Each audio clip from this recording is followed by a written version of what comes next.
Adidas and Puma are two of the world's most famous sports brands. But did you know they both started in the same small town in Germany? That's because their history is filled with betrayal, jealousy, and a fight between two brothers, Adolf and Rudolf Dassler. These brothers started working together but ended up becoming enemies, creating two rival companies that still divide their hometown to this day. Chapter 1: The Laundry Boys. Rudolf, Rudi, Dassler was born in 1898, and his younger brother Adolf, Adi, was born 2 years later. They grew up in a poor family in a small German town known for making shoes. Their father worked in a shoe factory, and their mother ran a laundry business. The boys helped their mom by delivering laundry, and people started calling them the Laundry Boys. Later, both brothers went off to fight in World War I.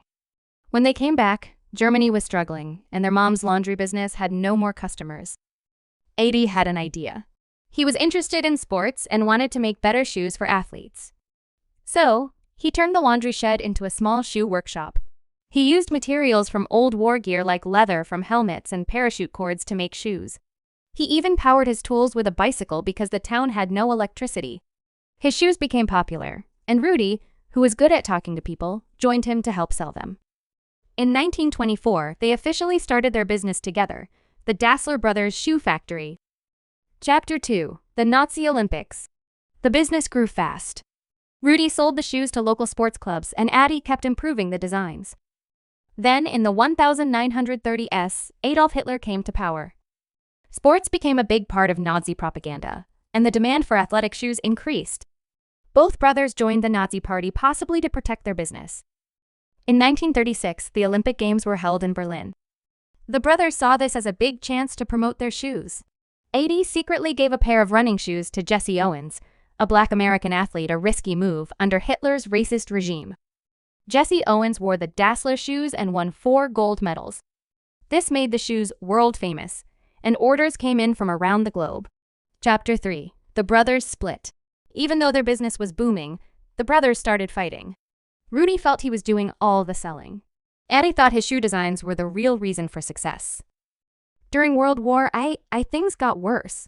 Rudi was sent to the army, and Adi stayed behind to run the factory, which now made weapons and boots for Nazi soldiers. Rudi became paranoid and thought Adi was trying to push him out. They had huge arguments. At one point, Rudi even reported Adi to the Nazis, accusing him of hoarding leather. Later, Rudi was arrested by the Americans after the war, and he believed Adi had turned him in. Eventually, both brothers were cleared of war crimes, but by then, they hated each other and couldn't work together anymore. In 1948, they split the company. Adi created Adidas, and Rudi started Puma. Chapter 4: A Divided Town. Their hometown was split too. A river ran through the town, and Adidas was built on one side, Puma on the other. People had to choose which company to work for. Kids went to different schools depending on which company their parents worked at. It was even frowned upon to date someone from the other side.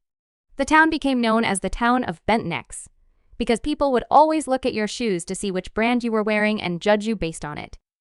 Adi added 3 white stripes to his shoes, making Adidas easy to recognize. Both companies started competing hard to become the top sports brand. Chapter 5: The Miracle of Bern. In 1954, Germany played in the World Cup. Rudi tried to make a deal to get the national team to wear Puma shoes, but it didn't work out. Adi stepped in and made a deal. He gave the German team special shoes with adjustable studs, great for wet grass.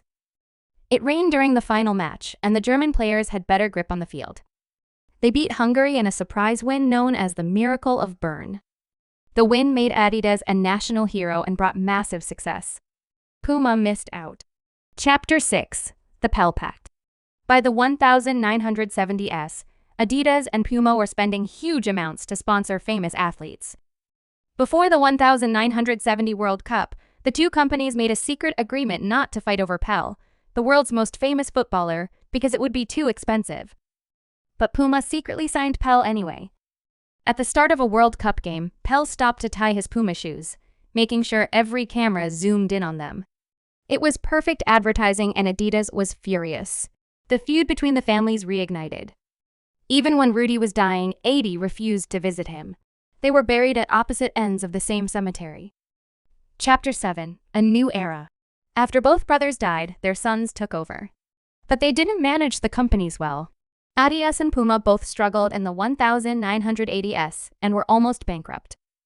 Then in the 1990s, new owners took over. Adidas was bought by Swiss businessman Robert Louis Dreyfus. He made Adidas cool again, signed deals with stars like Beckham and Kobe Bryant, and launched the Yeezy line with Kanye West. Puma was bought by Jochen Zeitz, a young German executive. He brought back quality, partnered with stars like Usain Bolt, and turned Puma into a fashion brand with help from Rihanna and others. The feud ends kind of. In 2009, Adidas and Puma held a friendly football match between their employees to show the feud was over. Even the CEOs played on the same team. But in their hometown, the rivalry still lingers.